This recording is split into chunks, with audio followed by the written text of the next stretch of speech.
So we have some questions here that I'm going to ask from their listener submitted. I don't know what do you say on Instagram? Instagram submitted. Okay, myth one.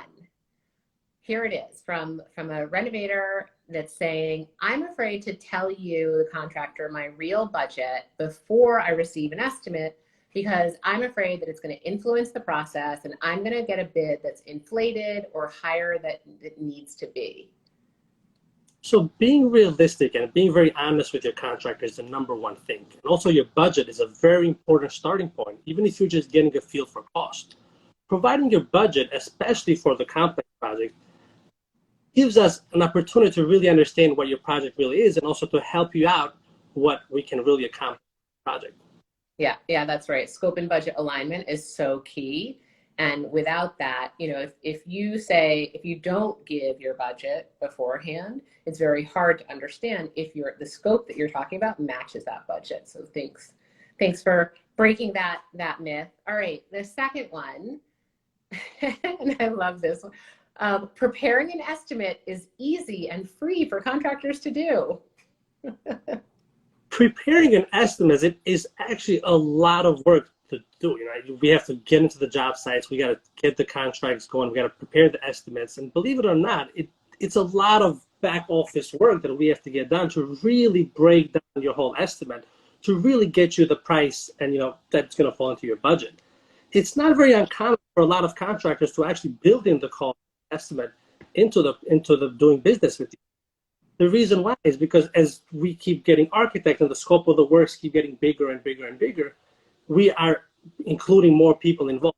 There'll be a lot of phones, a lot of back office work. A lot more people are getting involved, as you know yourself. Yeah. And, just to give people a sense of like what that looks like, as a general contractor, you have to call the plumber, call electrician, call the framer, the demo guy. You've got to get prices for that project. You've got to understand if they're available. All of that work happens to create that estimate for people to be able to understand if they even want to work with you. Right, and every job is completely different. You can have a kitchen, bathroom in Manhattan, another one in Brooklyn. These are not the same. The way people are quoting, and so us as a general contract, yes, we want to make the client happy, but we also want to make sure we are not giving you a change order. So we are taking the time where we're really making sure our subcontractors are also on deck with us. So like this, you have a happy renovation. Yeah. Okay, myth 3, and please feel free if folks who are watching, if you all have additional questions, put them in the chat. I'll try to keep monitoring it so that I can also answer your live questions as well, or get Matt to answer your live questions as well. Okay, myth 3, general contractors want to collect a lot of money up front so that they can then go and spend it on other projects. Speaking by personal, when we sign contracts, we actually put that money on an escrow account. So actually that money that we take is actually designated just for your renovation. But this is something that the homeowner should really communicate with their contractor and really work out a payment plan for them. I mean, a very small project, you will have, for example, a payment 50-50 payment plan. Basically, pay 50% up front and the 50% when the renovation done. For a more complex renovation, such as a kitchen bathroom renovation, you will do something like a 15 to 30% up front, and then you will have 40 to 50 on the midpoint, and then you'll have a 20 to 30 upon substantive completion, and you will have the 5 to 10% upon completion. Again, extensive projects typically structure more payments along the way at defined milestones. But this is something that you, with a general contractor, will just have to figure out on your own. And hope the general contractor is understanding. Yeah, and I have a question about the escrow account or the separate bank accounts or the escrow payments between, just to clarify that point that you made in the very beginning. We actually keep them on a separate account. So for example, let's say we're doing Jean's kitchen renovation or bathroom renovation, that money will go on a separate account and does not get touched until we start this renovation. Yeah. So Jean's renovation and Matt's renovation have nothing to do with each other. Yeah, that's right. Okay, next myth. And we actually got one question about the biggest misconception about renovations. We're going to get to that one. I want to get to this one because I do think that this is another Another point where we get a lot of feedback, you know, every project that gets posted on Sweeten, we actually track that project all the way to completion. So at all different stages of the renovation process, we will get feedback from homeowners. We try to collect that feedback, aggregate it all together, and put it into our blog. So for those of you who would like more information about renovating, we've got tons of information about renovating on our blog. But this is one that we hear often as well. So no one is here supervising and their crew isn't always on site. Why isn't my project a priority? We sometimes hear clients indicate concern that no one is on site supervising. This can highlight a very common misunderstanding that all projects must function with a uniform layer of monitoring, when in fact having on-site supervision could add a coastal layer that many clients would not want to take on, and that would be unnecessary for the scope of the work. Your general contractor should generally schedule the crew to maximize progress. For example, when I'm coming on the job site and I'm rotating my subcontractors, I am making sure that I need this specific contractor to show up on this day. For example, a plumber has to do a shutdown on Tuesday morning. I am not going to have 4 or 5 different subcontractors or workers be there when only the plumber should be on the site. So this is a good contractor should be able to rotate all the right subcontractors, all the right workers. Having a bunch of guys on the job site doesn't necessarily mean that the productivity is there. You can have guys running all day long. It doesn't necessarily mean that they are doing the right job. Having the right crews on the job site, that guarantees you're doing the right job, so you are not coming back again and fixing your mistakes. A lot of just want to see every single day a contractor or project manager on site, and but that doesn't necessarily mean there is productivity happening. Yeah, and I often think of it for my own kind of concept to help people understand. You know, imagine if you were in the hospital and the doctor was just standing over you the whole time. Like, that's not what happens. Like, there's doctors, there's nurses, there's orderlies, there's all different people supporting your overall health. And it's kind of similar on a construction site, right? Like, everyone has a unique set of skills, and that are sequenced properly will ultimately give you the best result. So yeah, you don't want your general contractor standing over your project. That's not going to be efficient. Or even a project manager, like you said, it's going to be so expensive. And you don't really need it. And it's just the right crews that get the right job done. Yeah, yeah. Okay. So here's another myth that we have. So general contractors want your project to take as long as it can so that they can keep charging you money. So that is actually the opposite. General contractors want to finish your project as soon as possible, as safe as possible, and as best as possible. Speaking for myself, I definitely do not want to be in a renovation because I am not charging you by the hour. We are charging you by milestone. A lot of contractors, they charge per milestone finished. So for example, the faster I finish a renovation, the faster you will get me a review and the faster you will refer me to someone else. And the faster we go.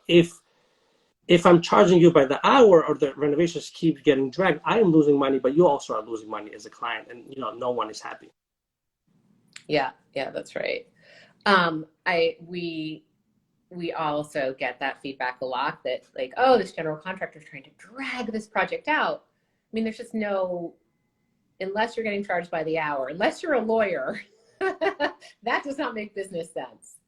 I say just once, do it right so you don't have to do it again. Just take your time, do the job the right way, get a good referral from the client, and that's just what makes you happy. You're not really finished with the contract until you got that 5-star review and the client has referred you to someone else.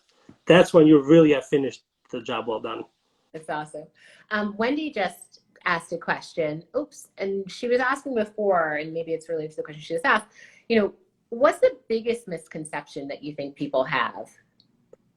The biggest misconception that people have is that people don't stay on budget. People just always think that, the contractor is going to give me the dream home.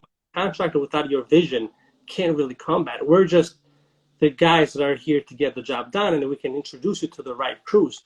But if you're not moving the project along for us, you're not giving us the ideas what to get done, and you're not providing us with a budget, we can't really move along. So, it's just, there has to be communication between the homeowner and the contractor from the beginning. Yeah. And that kind of goes to her second question. So better stated, what do you want to guard your clients against? The first thing that the main thing that I guard my clients against is, for example, clients will, they want to do a kitchen or bathroom renovation in 3-4 weeks. And, the first thing I tell them, hey, let's say you live in a co-op or a condo, I would like to let you know, timing is everything. You got to have time. The building isn't, we will not allow you to get started with renovation within 2 weeks. So I always like to tell them, hey, getting insurances takes time. Getting the architects involved takes time. Designers, materials to come in is just everything. It's just, like I said, communication. So guard them against themselves and whatever expectation HGTV has set for them, that renovations cannot, in fact, happen in 1 week. Renovating, a lot of stuff happens. Is just how we deal with it. You just got to have a good attitude and just really attack it. Yeah. There was another question. Someone was asking about when is the best time to reach out to a general contractor or get a general contractor involved. It's certainly, go ahead, Matt, answer that one. I think the best time, we get a lot of walkthroughs that we do. They happen before the homeowner even purchases the apartment, when they're making an offer. They bring us in and they say, hey, Matt, I'm getting X amount of money for this renovation. What can I possibly get done? I think that is the time, because that really tells you, okay, I'm going to spend this much money on this apartment, but also I'm having a contractor that's actually telling me exactly how much this renovation is going to cost. And realistically, can I actually make this apartment my dream home? So I think that is when the best time is. I will add a caveat though, because Matt is one of our top general contractors and he is very efficient with his time. So he has the ability to go to those site visits and walk properties that homeowners don't purchase yet. A lot of our general contractors don't like to do that because, obviously that's additional work that they're not getting paid for, and you may or may not buy that property afterwards. But it sounds like Matt is willing to walk properties where people haven't purchased them yet. Yeah. And then Wendy's asking another question. Can you have a contractor without an architect? For sure. Contractor without an architect. I mean, for basic renovation, if you're doing even replacement on a kitchen and a bathroom where you're not breaking down any walls, you can definitely get a contractor with an architect. However, if you are breaking down walls, the building is requiring you to get an architect. You have to get an architect involved. The sole purpose of the architect is to make you all the drawings and get us through the Department of Buildings. But the contractor should also be able to tell you this stuff from the get-go. Again, the building manager also will have their saying into what they need. Majority of the time, if we're not breaking walls and whatnot, we're just doing even replacement on the kitchen and bathrooms, not relocating plumbing and electric, we should be good to go without an architect. Yeah. But every project has their own requirements. And, what's important is just to be clear as a homeowner, are you going to be hiring an architect or not? Does your building require it or not? Those are all the things, these are the types of questions that we ask you as you're posting your project on Sweeten, so that we make sure we match you with a general contractor who can provide design services so that you don't have to have an architect involved if you don't necessarily need one. Matt and his team are able to actually help you source materials, but not every general contractor can do that.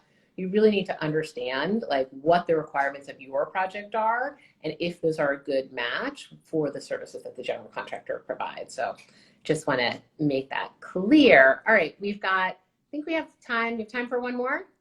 Sure. All right. For you. So what's some potential renovators, what should potential renovators know before renovating? Potential renovators should definitely have a budget in mind. What are they willing to spend on this renovation? What they want to spend, and they should also have an idea on the materials they would like to use. So before meeting with the contractor, they should have an idea. Okay, a custom renovation will cost me around this much. A semi-custom will go around this much, and the basic renovation will cost this much. So when they are getting with an architect, a designer, and a contractor, they have an idea of what they're getting themselves into. But again, and as an architect, will be able to help you out with all of this stuff. And just put one more plug for the blog. We have a really great blog on our website. If you go to Sweeten, we really have tried to share all of our answers around the best practices for renovating, but that also includes a lot of cost guides for every market that we're in. We're in New York, LA, Chicago, Miami, Boston, Dallas, Houston, Nashville. We're nationwide now, which is really exciting. And for each one of those markets, we've done thorough research in partnership with our general contractors to understand what the pricing is so that you can have that basic understanding of both the process and the price before you start that Matt's talking about. So, Matt, I have to say, I could talk to you about renovating and the process of renovating all afternoon. We will hopefully come back and chat more. This has been super fun. I hope people are saying that it was helpful. I hope it was helpful to everybody. And yeah, thank you, Wendy, for letting us take over your channel today and always being such a support to Sweeten. Wendy has written about Sweeten extensively, and like I said, I think she's the one that called me the contractor matchmaker, and we love Wendy so much. So thank you, Wendy, thank you, Matt, and thank you all for joining. Much, Wendy and Jean. It was with you. All right, bye, Peace. guys. Thank you.